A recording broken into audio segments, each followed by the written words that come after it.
Item ಯಾವುದೇ ಇರಲಿ try ಮಾಡಿ ಆಚಿ ಚಿಕನ್ ಮಸಾಲಾ. ಬರದ ನಡುವೆ ರಾಜ್ಯದ ರೈತರಿಗೆ ಸಿಕ್ತು ಗುಡ್ ನ್ಯೂಸ್. ಮಹಾರಾಷ್ಟ್ರದಲ್ಲಿ ಭಾರೀ ಮಳೆ ಕೃಷ್ಣಾ ನದಿಗೆ ಜೀವ ಕಳೆ ಬಂದಿದೆ.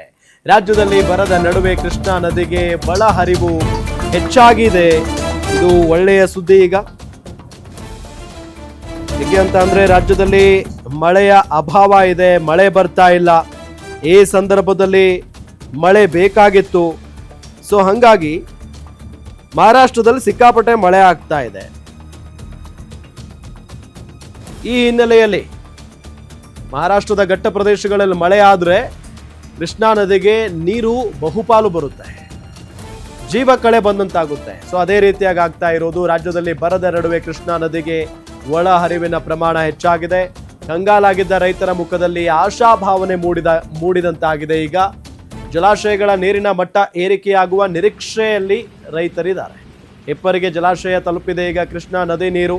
ಬರದ ಆತಂಕದಲ್ಲಿದ್ದಂಥ ಉತ್ತರ ಕರ್ನಾಟಕದ ಜನರಿಗೆ ಒಂದು ರೀತಿಯಲ್ಲಿ ರಿಲೀಫ್ ಸಿಕ್ಕಂತಾಗಿದೆ. ಇದು ಬಹಳ ಒಳ್ಳೆಯ ಸುದ್ದಿ ಇವತ್ತಿಗೆ. ಏಕೆ ಅಂತ ಅಂದರೆ ಉತ್ತರ ಕರ್ನಾಟಕ ಭಾಗದಲ್ಲಿ ಮಳೆನೇ ಇಲ್ಲ. ಸೊ ಈ ಬಾರಿಯೂ ಕೂಡ ಬರ ಆವರಿಸ್ಕೊಂಡ್ಬಿಡುತ್ತೆ, ಭಾಳ ಕಷ್ಟ ಆಗುತ್ತೆ, ಬೆಳೆ ಬೆಳೆಯೋದಕ್ಕಾಗಲ್ಲ ಅಂತ ಹೇಳಿ ಅಲ್ಲಿನ ರೈತರೆಲ್ಲ ಚಿಂತೆಗೀಡಾಗಿದ್ರು, ಅದರಲ್ಲೂ ಬೆಳಗಾವಿ ಭಾಗದ ರೈತರು.